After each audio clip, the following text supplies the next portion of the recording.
Welcome once again to the Mayor's Forum. I'm Jerry Bader, News Director, WHBL Radio, also WBFM and WWJR.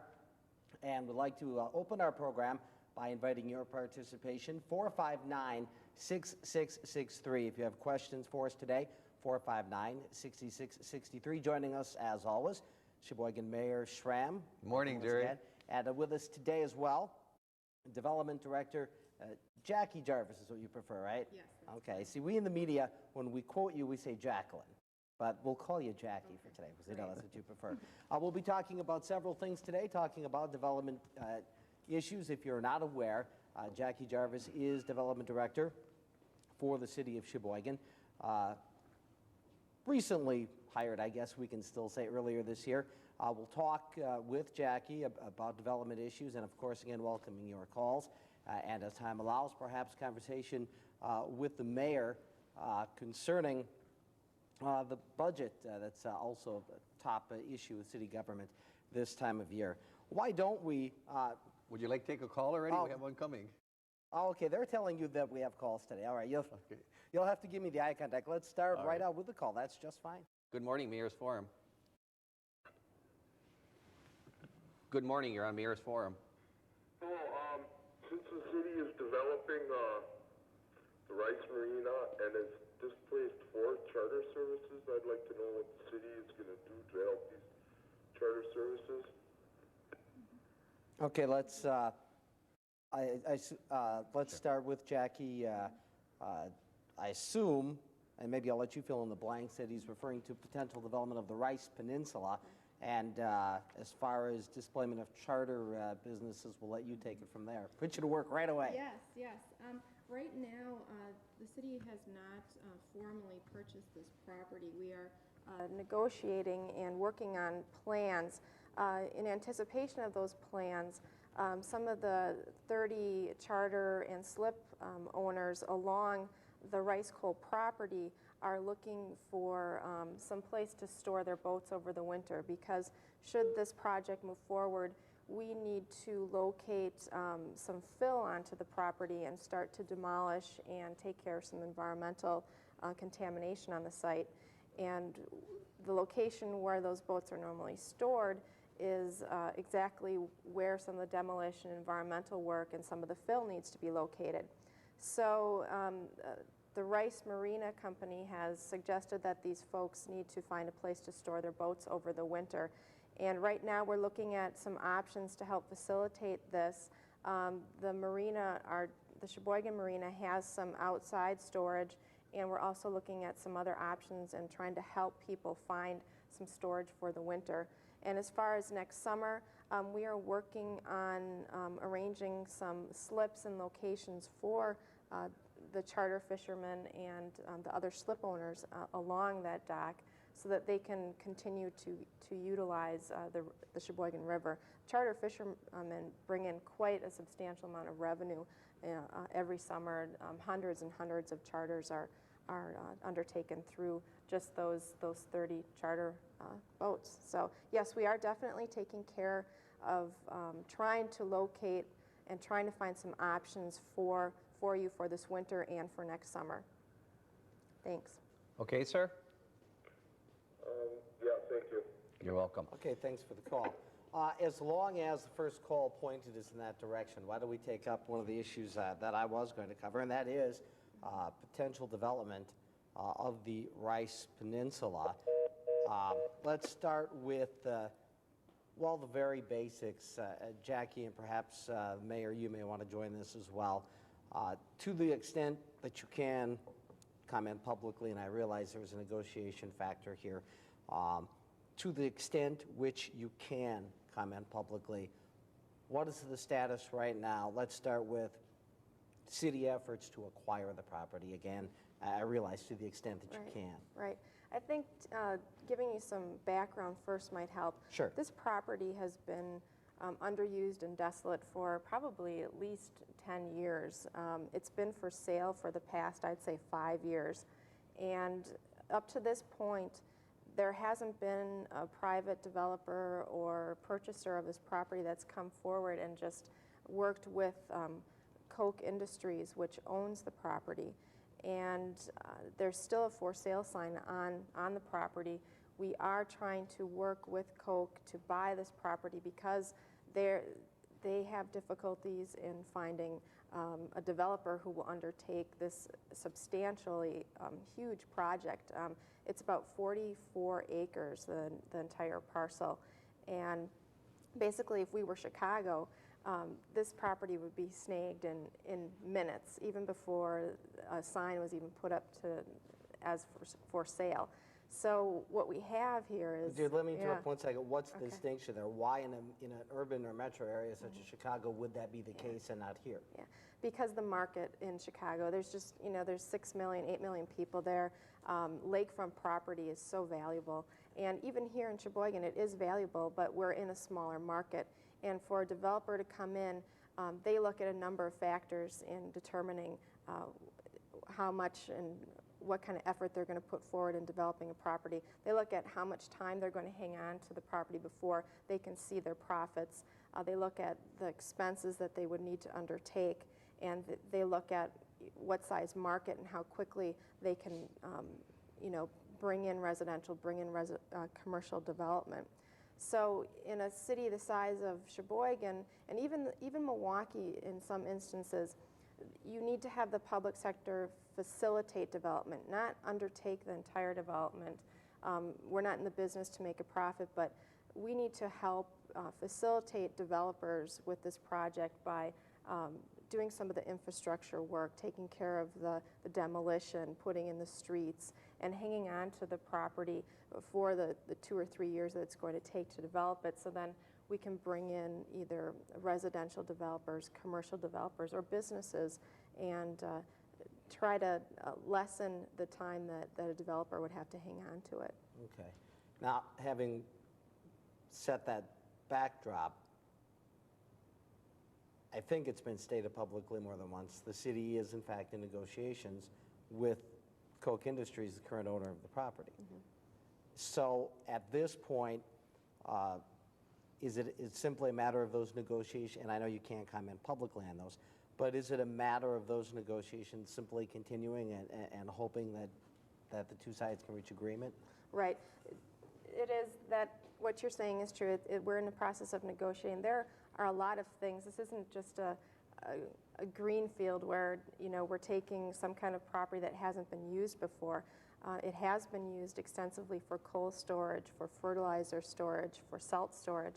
And there are a lot of things that have to be worked out as far as the environmental situation on the property, the legal liabilities with some of these things. And we're dealing with a huge corporation. I don't know if you know, but Koch Industries is probably, they're in the Fortune 500, obviously, and they just have, they're in the energy, petroleum business, and they've had a lot of experience and a lot of problems, for lack of a better word, with, environmental conditions on some of their other properties. So they've been sued a number of times. They have a lot of fines. So they really want to be careful if they're going to sell a property to someone.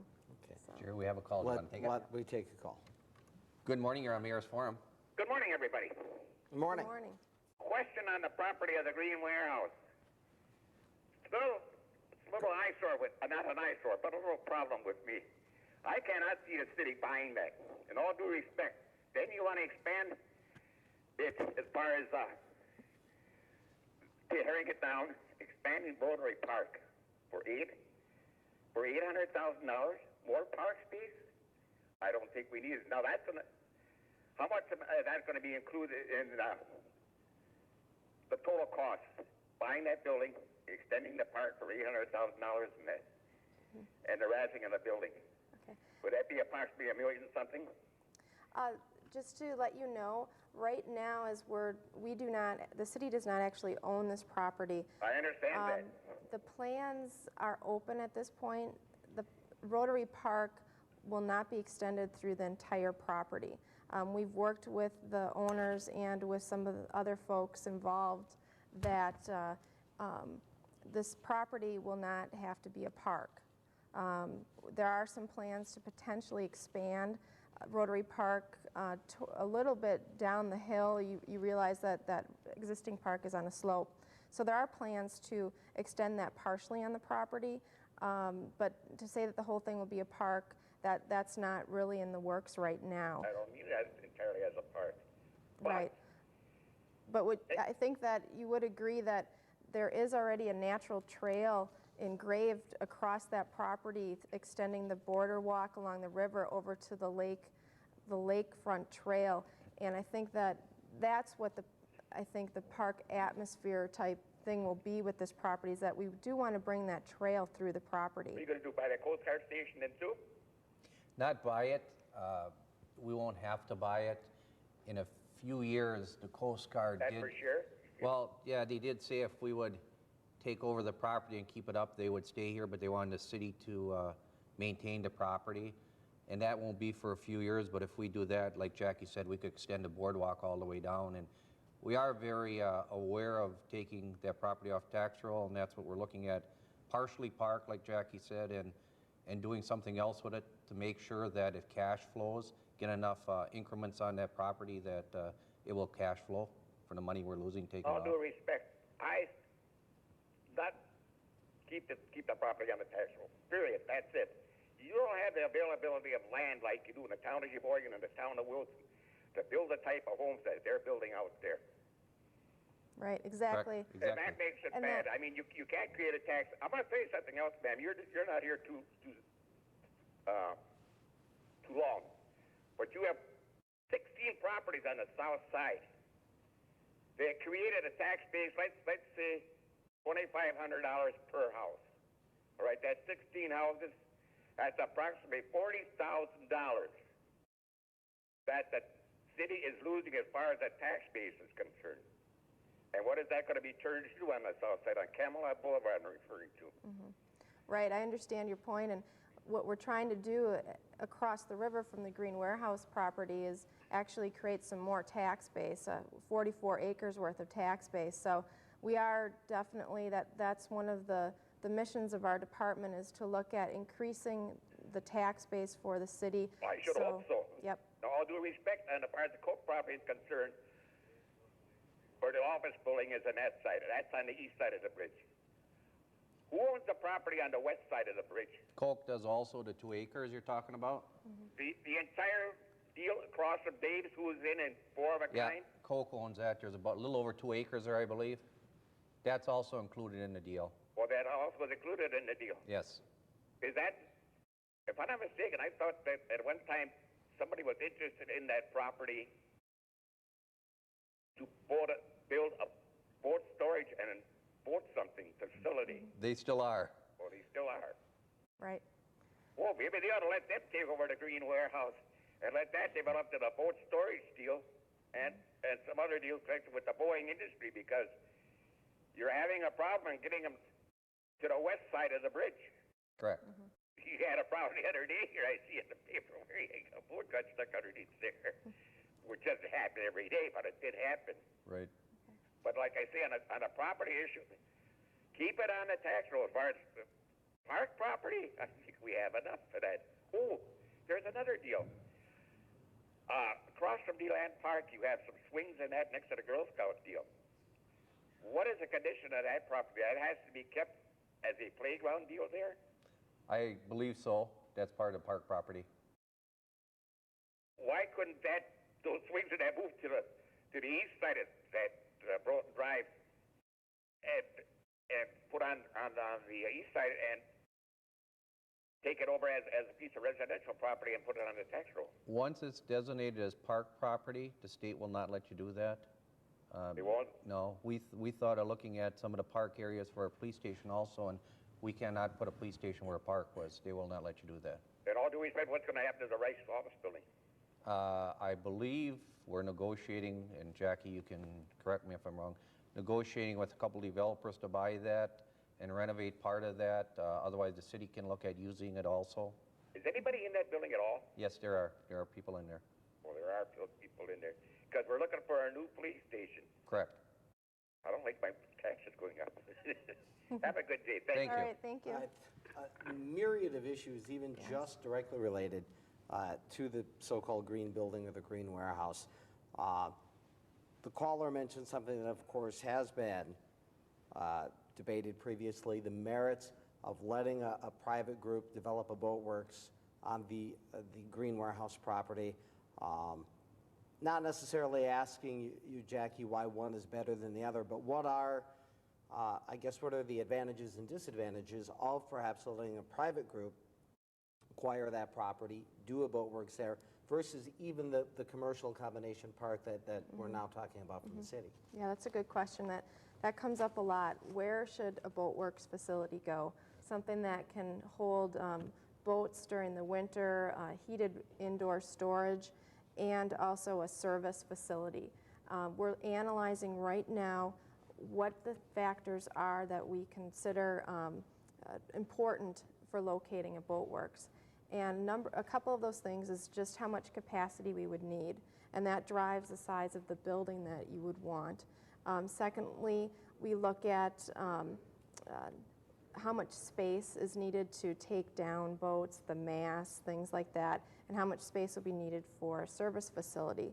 So we're looking at those things. You also have to look at the depth of the water along the riverfront. You have to look at how the currents flow and the wind comes in off of the channels. And right, we have to look at a number of different things. And in doing so, we are going to be analyzing that for a number of different spots. The caller mentioned to the west side of 8th Street, that 2-acre parcel there. The boat works, or the Green Warehouse, has also been mentioned as a potential site. I've been talking to some experts on boat storage facilities, and they've indicated that 2 acres is a little bit small, but we need to determine how many boats we will store, how many boats we will attract from our marina and from our slips on the riverfront. You have another call. I don't know when you want to Let's take take one quick question just to finish up this point, then we can take the call. Besides the size issue that you just mentioned, Jackie, are there other, and the caller alluded to it, are there any other practicality issues with the boatworks being on, quote unquote, the other side of the bridge? Well, there's the issue of how many times the bridge can be raised a day. Exactly. And I think, is that 3 times an hour, Right. I think, is the maximum number of times the bridge can be raised. So that's an issue. In certain hours also. Right, yeah.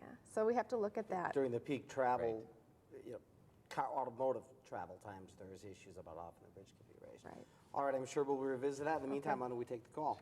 Good morning, you're on Mayor's Forum. Well, since all the Rice Marina orders are being displaced, and there are no real boat slip openings on the other side of the river, what are the city's plans? What we're looking at as far as next summer, if we acquire the Rice Coal property, one of the things that has to be undertaken is repair of that seawall along where those boats are currently located. What we need to do is we are going to try to undertake a phased repair where we do one part of the repair or the replacement next summer, and then the other half of it the following summer. So we are trying to put the slips in where we are not going to be undertaking repairs next year. So we are trying to accommodate the slip owners. Okay, Thanks. sir. Will they be ready for the slip owners by next year? We are looking at that. We are having a meeting on the 22nd with some of the slip owners right now to discuss the options and how we're going to try to accommodate the slip owners next summer. Well, there's a shortage of slips, and 30-some-odd boaters are going to be looking for new slips, and there's no availability of current slips. Right. We're looking. Isn't that effectively putting all the charter businesses on the other side of the river out of business? We're actually looking to keep them in business next summer by doing a phased repair or replacement of that seawall where you're currently located, so that you still will be able to stay there. Okay, thank you. You're welcome.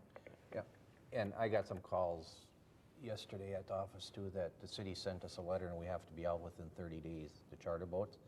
We didn't send them a letter. Right. That was from Rice, saying that if they sell the property, that slips, they have to move their boats in storage. They want them out within 30 days, and I did call Jackie on that.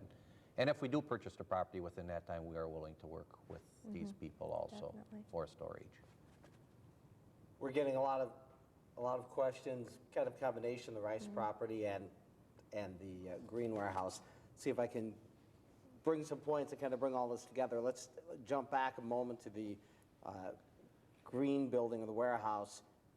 As I understand it, a committee vote this week, essentially, yes, by at least one media account, a tentative recommendation of yes to the full council to go ahead. The next step, does that now, at the next council meeting, can we expect that? The 25th, I believe it is? Yeah, Monday night. Or just, yeah, at the next council meeting, I'm sorry. There's a document coming. And do we expect the full council to take up that issue at that time? They will be looking at the purchase of the green warehouse, yes. Okay. There will And- be also a closed session where it's discussed somewhat. All right, and what about, is the potential of boat works development there, is that still in play? Is that still an option that's out there at all for that particular It could be. parcel? Okay. We want to really fully examine where the best spot will be, so. My preference, Jerry, is, and I talked to Jackie, is I'd like to clear that. You do get tax increments off that green building right now, that's true, but you can get a lot more tax increments if you put something, a much higher quality building there, where we would generate the revenue to overcome what we're losing from the green building, plus still have our park space. Right. And I think that's what we really like to see, but you know, it's going to be the council's decision, obviously. If we're not looking at a boat works, just potentially what other type, before we grab a call, Okay. what other type of commercial development might we be looking at there? Well, we could be looking at an extension of the shanties along the riverfront. A couple of shanties on half of the property would be all right. The tax revenue generated would be almost equivalent to what's currently being generated from the warehouse just sitting there. Also, a restaurant would be substantially higher amount of tax revenue than what is currently there. There's also potential for maybe some kind of marine store or some kind of retail store. So there's some things that can be placed on that property to generate what's equivalently being generated as far as tax revenue or something even greater. All right, All set? why don't we take a call? Good morning, you're on Mayor's Forum. What is the objection to this company from Manitowoc purchasing the green building? They have offered to dress it up to blend in with the other buildings along the river. They've offered to improve the boardwalk, extend it along there. They've also talked about rental services of bikes and kayaks and so forth, which is badly needed along there. What's the objection to them purchasing it? Right now, there is no objection to them purchasing it. I believe that offers have been made on this property. I think what we'd like to do as far as the city is we will open the process up to a number of different boatworks companies that have proposals, have submitted proposals to us. And what we do is we go out through a public process, it's called a request for proposal, and we look at the different aspects of each proposal, and then we determine which would be the best. So that boatworks proposal that you're talking about will definitely be considered. Do you consider this green building a blighted building? Don't you feel it could be dressed up on the outside to blend in with the other buildings on the river? It's not only the building, excuse me, Jack, it's not only a building, but it's the seawall alongside the building also has to be fixed, and that is very expensive. And if we want to put our boardwalk and stuff along there, like we were saying, and anyone going in there, there's a lot of money that has to be put in infrastructure there to bring it up to where it should be. So it isn't only the building itself we're looking at.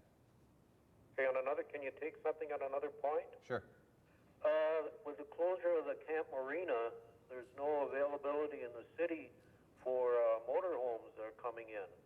With the tourism being, I think, the second largest money income in the city today, I know there's been a couple of recent letters in the paper from people that have used the Camp Marina, and I'm wondering if we can't get something close to the downtown to facilitate these tourists. They bring a lot of money into the city, into the restaurants and shops in the city. Yes, we definitely have heard from folks that they would like another RV park, and it came up with our capital improvements program process, and we are looking at that. It will always be something that we will be looking for additional space for. So yes, we are definitely looking at it. It'd be nice if we could share that with the county to have RV park. It's very costly to build a new RV park. There was like $300,000 put in the capital improvements budget. Our old RV park was a nice place, but we weren't complying with our ordinances. It was not paved. There were a lot of things that had to be brought up to date, and that's one reason that's gone also. Okay, thank you. Sure. Getting back just a moment to, well, let's call it the lakefront, the Rice Peninsula, the whole development issue there. I think we've exhausted most of the issues. Not that you're welcome to call if you still have questions concerning the green warehouse. By the way, 459-6663, although a little prompting needed today. Lots of calls. That's terrific. Great. The Rice Peninsula, as far as what's proposed now, let's call it the economic infrastructure, capital improvements at kind of a first hurdle. What has so far, I guess maybe the way to ask it, what's on track right now as far as city spending to get that property ready? Mm-hmm. It has to go through a number of steps yet to have the amount of money that's needed to build that infrastructure, and that's about $7 million. And it did go through the capital improvements process, and it needs to go through a couple of other things. It has to go in front of the Common Council. Right. It also needs to be part of a tax incremental financing the district that it's located in. There has to be an amendment to the plan in order to approve those expenses. So there's a number of things that we need to formally adopt and approve. And just again, to emphasize, the city does not at this time own that property. Right. That's Right. all kind of hypothetical planning Right. contingent upon that. We have another call, Mayor. Good morning, Mayor's Forum. Good morning. I'd like to know why we can't keep the garden machine shop in town instead of shipping them out. We have Thompson Marine buildings sitting there for sale, empty.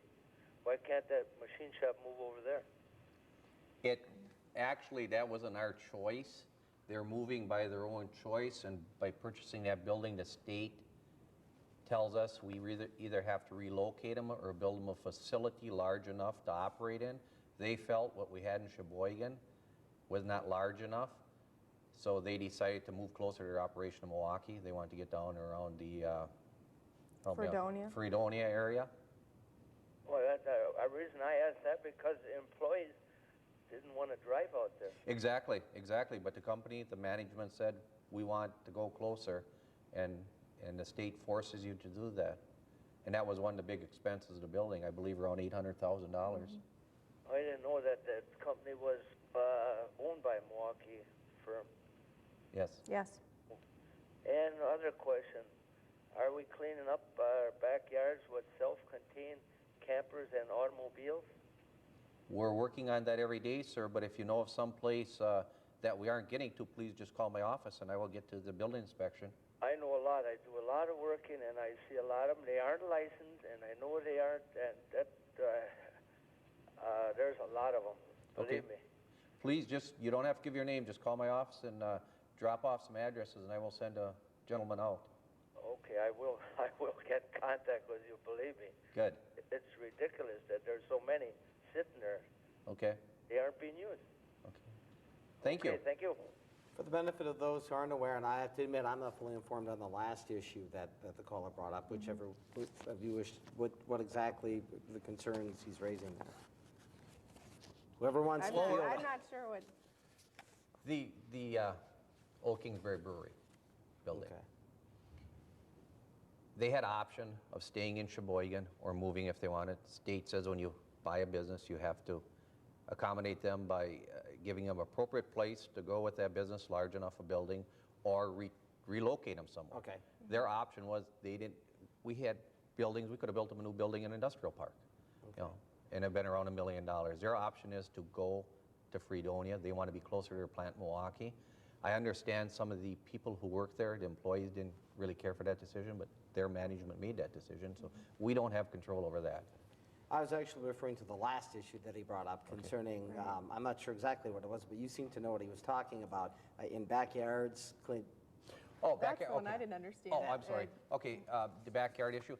We do have a lot of abandoned vehicles. If you ride around, you'll see, or just parked in backyards without license plates on, and Okay. they're sitting there and stuff.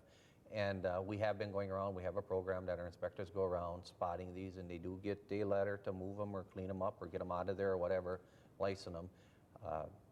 Just it takes time to get all around the city. And if he does know areas where we're not getting to, please let me know and we'll get in there. Before we, I thought we might have another call coming up, but just so I'm clear on this, and to be honest, I'm a little confused here.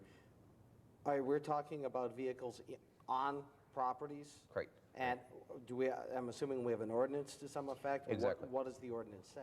You can't just run first of all, a car or a truck or whatever you have stored there has to be on a slab. It can't just be parked in a backyard and sitting there. Okay. And secondly, it has to be operable. So it can be licensed, and you have to get your emission tests and stuff to license them. A lot of people know that, not a lot, but there are some people that know that it isn't going to pass the emission test. So we're done with them. I guess before sending them to junkyard or whatever they're going to do with them, or stripping them down, they park them in the backyard and they're sitting there. And if you go around areas in the city, you will see some vehicles just parked back there. They may not look bad, but they may be sitting there for half a year, and that is not legal just to park them. So you cannot have, on your property, you cannot have an unlicensed vehicle, essentially? That's what you're supposed to have. License has to be operable. And you just Learn don't, something new every day. well, you just I was don't park them back there and leave them sitting. And that goes for trailers. You have to have it on a slab. Boats also. You just don't park a boat in your back with a trailer on grass.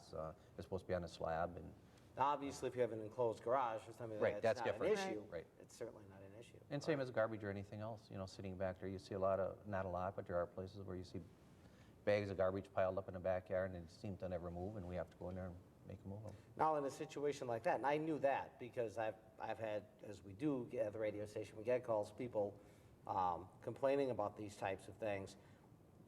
Now, how is an ordinance such as that worded? Is it essentially answer or refer to a certain condition that you have to keep your property in, or how? Do you understand what I'm asking, or does it specifically say accumulated garbage, or what? I'd have to go back and really look at the ordinance closely to answer that correctly, Jerry. But I know you cannot store stuff. If you're going to store garbage in the back, it has to be in the containers. That's in our ordinance. It has to be kept in containers until taken out to the curb. And a lot of times, you will see that it isn't. It's stored just in plastic bags or Okay. paper bags back there. And that's the issue that we address because of rodents and stuff. And that was, I believe that's a relatively recent one, isn't it? The last couple of years, I recall that being passed. Yes. All right. Just amazing how educational this program can be, even when you're taking part in it. Jackie, let's address some other development issues. We're going to start with the basics. I should say I was going to, but phones have been so active, which is great.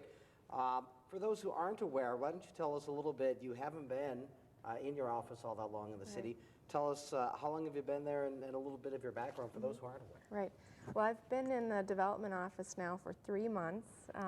It's been wonderful to be back in Sheboygan. I was born in Sheboygan, and I spent the past 10 years in Madison, and it's great to be back. The community is wonderful, the lakefront, the riverfront. It's really neat to see how things have evolved over the past 10 years, and it's been a good first 3 months too. I've gotten up to speed on a lot of the issues, and basically a lot of my background also helps in this job. I spent the past 10 years in Madison. I received my bachelor's degree from the University of Wisconsin-Madison, and also my master's degree there in urban and regional planning.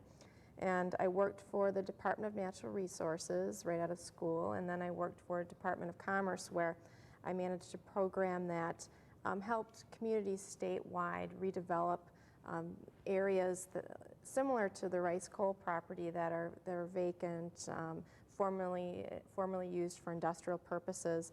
And we gave out grants to help with some of those expenses to get communities on track, because a lot of these efforts, it's very costly to redevelop formerly used properties. So that's where my area of expertise lies, also in the environmental liability area and helping with communities. So that's a little bit about my background. So in a sense, you mentioned your background can be helpful. I can understand that in many regards. The position you're now in is sort of the other side of what you were doing in Madison, is it not? Rather than seeing communities trying to accomplish these things and facilitate them, you're Yep. on the other side Yep. trying to take advantage of those things. Exactly. And I would assume that information, that experience is very helpful in that Yes, regard. it is. It's really helpful in trying to tap into all the state resources. And if you know how they operate, how the state's programs are run, it's a background that's really, really very helpful when you're trying to tap into those resources. I have, at Department of Commerce, I would be able to help facilitate people who, like myself, who are now trying to put together all the plans and trying to gather up all the resources to move these projects forward. So it's very interesting being on almost the other side of the table. The Sheboygan Department of City Development goes beyond Jackie Jarvis. Right. Tell us a little bit about not so much Jackie Jarvis, the department head, but development as a city department. Right.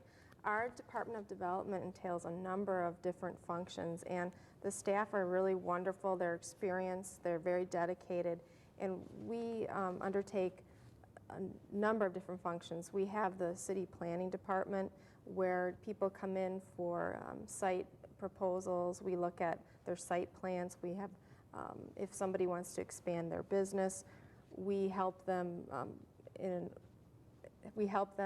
put together their site plans. The city engineering department helps us with looking at the drainage patterns, the flows. We look at the landscaping. Donna Bai in our office will help people come in who are going to be doing a site plan and make sure that they meet their landscaping requirements, and really helps facilitate better quality development in our city. Ron French runs the planning department and the building inspection department. We look at all the zoning ordinances and look at people who want to change their zoning, and if a community need is out there, we try to help facilitate that use in the community. We have also business opportunities. We have a loan program that is funneled through us from the federal government. We receive money from the Community Development Block Grant Program. We get about $1.2 million. And we look at giving that money out to help with business loans. We also have rental and owner-occupied loans to help people improve their homes if they're a certain income level. And Pete Fullerton handles those things. And if anybody is interested in any of those things, they can call our office, and that number is 459-3377. But I mean, it's just a myriad of different things that's undertaken in our office, and it's very fast-paced environment, and a lot of things are happening. One of the things that happens a lot in my job is I hear rumor after rumor about a business that may be looking and coming into our community, and then I subsequently pester the mayor and ask him if he's heard this rumor, and we have conversations like that all the time. I'm wondering if in general terms you can just discuss typically what happens if a company, be it a retail chain, a hardware store, restaurant, or whatever, what is typically the process when they are eyeing possibly coming into any community for our purposes at Sheboygan, and at what point does the city and perhaps particularly your department get involved? Right. Well, it depends on if they're a business that's currently located in the city, or if it's somebody that's coming from outside of the city, maybe a developer. But we try to provide them with a number of different things that we can do. If they need financial assistance, we can look at that in form of a business loan, or some kind of help with if it's located in our tax incremental financing district. If it's maybe a national retail chain or something like that, and they approach us, in a lot of cases they don't need a lot of financial assistance. So basically we help them with what kind of setbacks are required, what kind of architectural review they will be receiving. We look at their site plan and try to help them with that. And if they don't have a site picked out yet, we try to work with them to find a location. And we also work with the County Chamber of Commerce in locating sites for businesses that are coming in. We also don't want to neglect the current business operations in our city, and we're really looking to try to help people expand as well. Somewhat related to that, questions we'll also hear on programs such as these or on our radio program where we take calls as well. Why don't they bring this company in, or why don't they bring that company in, or this restaurant or this chain store that I really love? They, of course, I assume the caller's referring to the city of Sheboygan. In the strictest of terms, you don't bring anybody in, but as you just mentioned, you, and I mean as a government entity, do what you can to facilitate someone who may be interested in coming in. There's no picking and choosing that goes on your part at all. Right, absolutely. And what we do, like to do is emphasize that a community this size, there is still a lot of untapped market opportunities for national retail firms that are in other communities similar to this size. And there's a lot of interest that's happening. I mean, if you look at Applebee's, I think we have one of the smaller Applebee's in the state, and we do, I think, double the amount of business as a larger Applebee's does in, I think, Appleton or Manitowoc. So I think that example and other chains are seeing this, and I think you're going to see a flood of different chains coming in the next year. That's an interesting follow-up, because I've often wondered, I can think of restaurants or perhaps chain businesses in a Manitowoc or a Fond du Lac and Oshkosh, and wonder, well, why aren't they in Sheboygan? And is it simply a matter of, for whatever reason, that corporation, could it be as simple as, for want of a better term, haven't gotten around to us yet? Right, I think that's I think you hit it right on the head. They just haven't gotten around to us yet, and I think it's happening right now. Correct. Yep. Because I think there's a perception by some out there, and I know there is because I take these calls, that for whatever reason some of these chains may find Sheboygan an undesirable or impractical or perhaps not necessarily profitable location. So if I'm understanding you, there's no reason to believe that that's a pattern of thought at the corporate level out there. Right.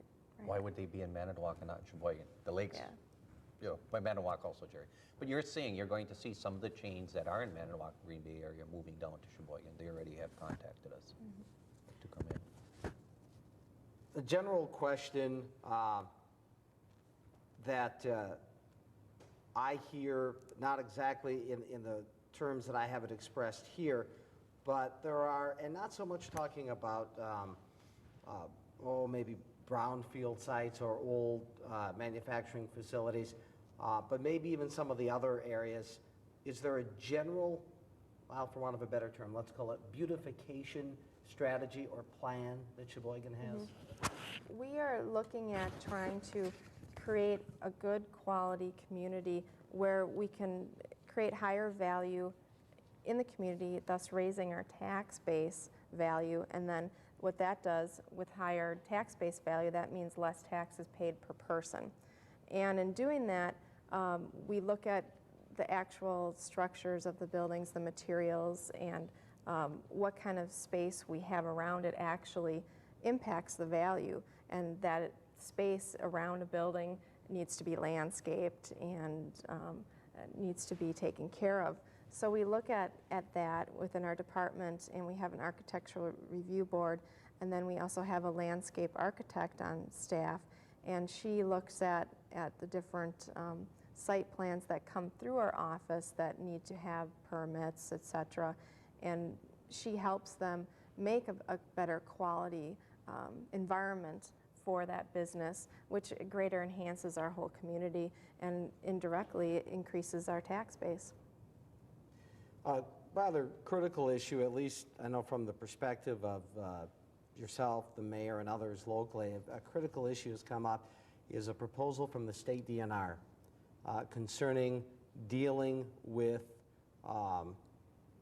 air quality issues, and many of our viewers, I'm sure, are aware of this, the possibility of Sheboygan being put in what's known as the non-attainment area for ozone levels. And let's start with the latest that we know. I know, Mayor, you've told me that recently you've been in Madison, and Jackie, perhaps you want to elaborate on this, Mayor. Certainly you're welcome to as well, if you wish. The prospects that we're going to dodge this, if I understood the mayor, or avoid this, really don't look too good, at least judging from what the mayor told me most recently. Yeah, I think that the Department of Natural Resources has put themselves in a bind with the Environmental Protection Agency, and basically DNR was given the flexibility to determine how they were going to meet certain ozone standards, and it didn't say how, it just said, you know, you need to reach this. And the DNR's first plan included a number of things that were almost in excess of what the EPA was requiring, and they included a large geographic area to a number of counties just beyond what were originally 6 non-attainment counties, and that included the southeastern part of the state. Sheboygan County is not a non-attainment, it's an attainment county. And that's important to remember that we are an attainment county. But now that the DNR has heard from a number of those other counties that were included in the larger geographical area, that would, you know, if you increase the size of the pie, then it's easier to meet your standards that the EPA is requiring.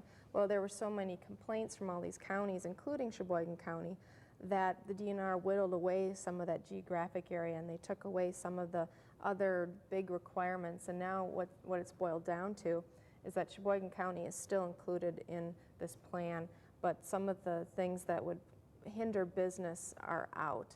There's still one thing in there that I think we're very concerned about. Well, actually 2 things. One, that any new businesses coming in that would be applicable to these standards, they may have some increased costs. And the second thing that we're looking at is that there's the potential for Sheboygan County to be labeled non-attainment if any kind of violations occur for ozone. And that would mean possibly the EPA could say and the DNR could say that everyone in Sheboygan County would have to use reformulated gas. And I think that's something that is really important to everybody in this county, that if we're not really the reason why, Sheboygan County is an attainment county, we're meeting our requirements. We have some violations, and they look at those violations over a 3-year period. This year we've been free of violations, so to try to say that we should have reformulated gas when we're actually in compliance and the source of this pollution is not from our county is something that people should be, you know, concerned about and very vocal about. Jackie, when you say violate, we had some violations. Can you define what you mean by that? Right, right. There's an 8-hour standard and a 1-hour standard, and that's monitored on a daily basis. And if you have 3 days in a row, I believe, of these violations where you exceed an ozone level, then that's called an infraction or a violation. And if you have more than 3 days a year, then you have to look at that over 3 years. If you have 3 years in a row with, I think, 3 days worth of infractions, then you are thrown into a mix of things where you have to try to come into compliance. And the DNR puts you into a maintenance plan, and once you're in that maintenance plan, then you can be subject to reformulated gas. So, I think one of the elements of this issue that gets a lot of people upset, not just people in the position of you as public officials, but as citizens, is the adamant belief, and evidence seems to support this belief, that areas that don't have air pollution problems are paying for other areas' sins. In particular, not even just that we are paying for the sins of Milwaukee, but that the Milwaukee metro area, because of wind currents being what they are, sees their levels increase due to the Chicago, northern Indiana area, and it just literally rolls up north. I think almost everyone accepts that as a truism. Is that a battle you can ever win? What can you do about that? yeah. The EPA has looked at it, and they are addressing that, and they are requiring stricter standards on the southern states where the problems are actually coming from. But it's not helping us any. We're still paying the price, even though we're not really contributing to this problem. So you're absolutely right that, you know, we're paying for other people's sins here. Reformulated gas is probably never was looked at by residents here as an attractive option. I would assume that given what we have seen in the last 6-month period, with RFG pushing prices into the $2.25 a gallon range for a time because of supply issues, in the metro Milwaukee area where it is required. I would think if people thought that that were a legitimate threat, they'd be mobilized to oppose this. Question is it too late for that? I don't think it's too late. If we are even included in this plan that the DNR is proposing right now, it doesn't mean that we're going to have reformulated gas, 2 months from now. We do need to be gearing up for the potential that if we have another violation, we are now in this group of non-attainment counties, which makes it easier for us to have reformulated gas placed upon us. So it's not the end. If this decision by DNR's Natural Resource Board is made in the next month, that's not the end of the story. We still have some ways to counter any kind of placement of reformulated gas in our county. And again, Jerry, that's an option they said they had to do if we didn't comply. And we are complying. Some of the violations have been corrected. Some are being corrected as we speak today. And in 2 weeks, probably Jackie, myself, and some other people will be going up to Ashland, and that's where the hearing is going to be on this. And we're going to be speaking about it. I don't foresee, and you can correct me if I'm wrong, Jackie, I don't foresee them giving us reformulated gas because we are complying. We're doing things that they want us to do. But it's not a threat, but it's something they could do. And I think the public has to be aware of that because it's always like it doesn't matter until it hits home. And when it hits home, it's too late to react to something like this. So we're trying to make everyone aware. It's a possibility out there. And yeah, we're getting the blame for something that Sheboygan County shouldn't be getting the blame for. On the other hand, the governor's sitting in Madison. He's being told by the EPA, if you don't comply by our program, you're going to get less funding for roads, for infrastructure, for all that, federal funding for highways. So Chasing the dollar is ultimately what it's all about. well, and you and I spoke on the radio a little bit on Monday morning. You have counties here like Green Bay, Brown County, and different counties that aren't far from us, but the paper mills, they're not in this group. They're out of the group. And I think your belief is because the paper industry lobby is a powerful one. Exactly. Exactly. Phones have quieted in the second half of the program. 459-6663. A couple minutes left, but you better hurry if you want to get a call. 459-6663. One of your priorities when I talked to you over a year and a half ago, Mayor, and Police Chief David Kirk, when he first took office, made it clear, is a new police station. There is some significant movement on that front of late. And I guess I would I know I've asked you this before, Mayor, but still I would pose it to both of you because we are concentrating on development issues today.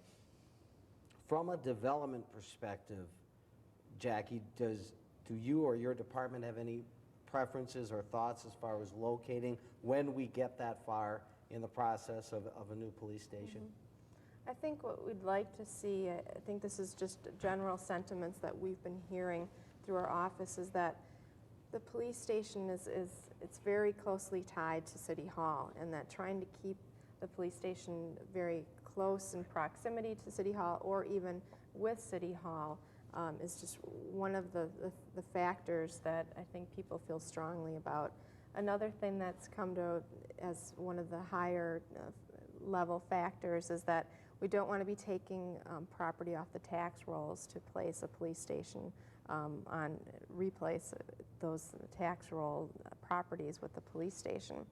So those two things are some of the guiding factors in how a decision will be made on where a police station should go.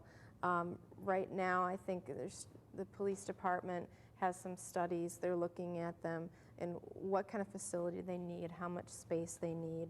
So we're looking at things like that and trying to help them find a location. One of the questions, and I think I have posed this to you as well, Mayor, in the past, is the plan seems to be that if we get a new police station, the area that would be vacated in City Hall certainly then could be used for other city purposes. And the question I was going to raise is how confident are we how long the City Hall would last? It is an old building. You can ponder that because we do have a call. So why don't we go ahead and take that? Good morning. You're on Mayor's Forum. What is being done about attempting to combine some of the functions of the Sheboygan Police Department with the Sheriff's Department, where this might combine, I know we're talking about the communications business, but other functions, because the citizens of Sheboygan pay for half of the upkeep of the sheriff's department, and they really get no benefit from it. Okay, I wouldn't say you're not getting a benefit, but you're correct. You're paying 42% of it because we're 42% of the county. So it's kind of like a double whammy. You are double paying. You're paying for the sheriff's department plus our police department. That is one of our concerns. We are working in shared services now to combine as many units of government as we can, and we're looking at a whole array of them, not just the police department, but all over the city where we can combine some of these services and save the tax dollars money. Right now, the radios are going with the county. We're going to be all on one frequency. The county's putting in, I believe, an 800 megahertz radio system. So we're making some ground. I know it isn't quickly being done, but we're doing it, and we talked about it for years and years, and there's a lot of things we should have did a lot faster, but as the political process moves along, it's a slow process. The Communication System Center, we're still looking at that, how we can combine it with the county, either being in a city building or in a county building. There's a lot of dollars being saved by combining services, and you're still not losing the employees. They still have their positions, because even if you combine them, you still have that work there to do. Okay, thank you. Sure. All right, thanks for the call. One of the discussion, or one of the issues that came up in that discussion, possibility of a combined communication center, and maybe, Mayor, you might want to field this one. I have heard privately concerns about from law enforcement, some members of law enforcement, concerns about the practicality of a combined communications center that were either at a neutral location, in other words, either not at the police department or not at the sheriff's department, or at just one of those two departments, that could actually cause some logistical concerns. Is that something we're still studying, the practicality of a combined center such as that? Exactly, Jerry, and that's pretty much up to our police chief and our sheriff on how the location aspect of it, where it's going to go. There has been some turf battles over, if you put in this building, who's in charge? If you put in this building, who's in charge? How we're going to split the cost, the difference and stuff. And we are working on that. Just a few minutes left in the program.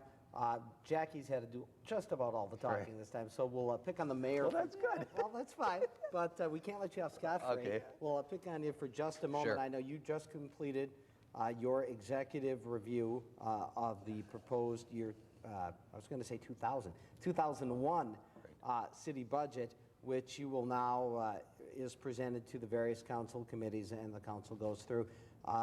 Just in a nutshell, give us an idea of what it is that you have sent to Common Council in way of what the tax levy increase is, and maybe some of the other particulars that you can think of off the top of your head.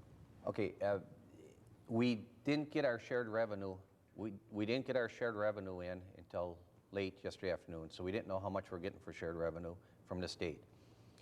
We got to figure in, it's about $300,000 more than last year. So now we can apply that towards the budget. The council will apply it how they see fit. Right now, when I got the budget, it was about 10.1%. The budget is down to around 5% or a little below going to council. But with that, if you add that share revenue, does that drop that 5%? That would drop, right. Okay. That would drop that. That could be in a 2 range, 3 range, however the council wants to apply that money. I would hope we get down to around 3.5%, using some of that funds and using some of that $300,000 to offset some of the expenditures, looking ahead what we have coming in years ahead of us. There are a lot of well, not a lot, but there are services we are mandated to apply some of that funds and to cover. I gave you a list of those, and you can read it over at your time when you can get at it.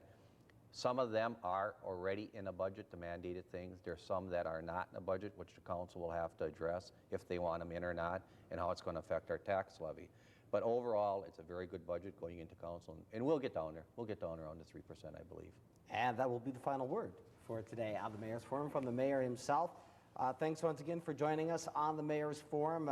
With us today has been, of course, Mayor James Schramm, as always, and City Development Director Jackie Jarvis. Join us again next time on the Mayor's Forum.